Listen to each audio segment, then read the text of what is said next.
Matet de Leon galit na galit matapos malamang walang makukuhang mana mula kay Nora Aunor.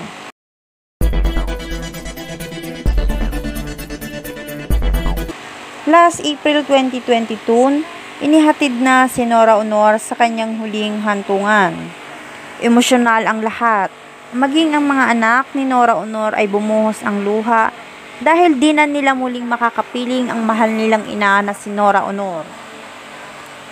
Isang issue naman ngayon ang pinagkakaguluhan. Ito'y patungkol umano sa naiwang mga ari-arian ni Nora.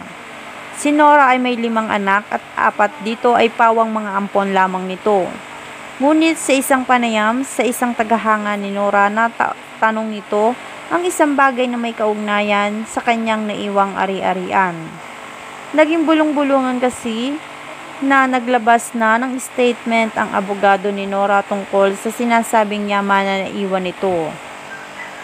May lumabas kasi na balita na isa raw si Matet de Leon ang punda nito na hindi makakatanggap ng mana dahil kung hindi lingid sa marami, ay nagkaroon ng tampuhan ng mag-ina at may kaugnayan din ito sa pera at pangkabuhayan. Ayon pa sa mga chismis ay pawang ang totoong anak lang daw ni Nora ang may karapatan sa naiwang yaman nito. Ayon naman sa iba, kahit naman daw ampon lang ni Nora ang ibang mga anak nito ay hindi nito itinuring na iba ang mga ito. Naging pantay-pantay raw ang pagmamahal nito sa kanyang 5 anak.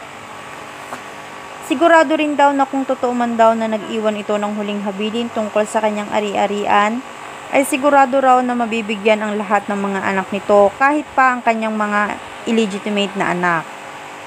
Sa ngayon naman ay tikom pa ang pamilyang naiwan ni Nora maging ang mga anak nito sa kung ano ang susunod nilang hakbang ngayong wala na ang kanilang mahal na ina na si Nora Aunor.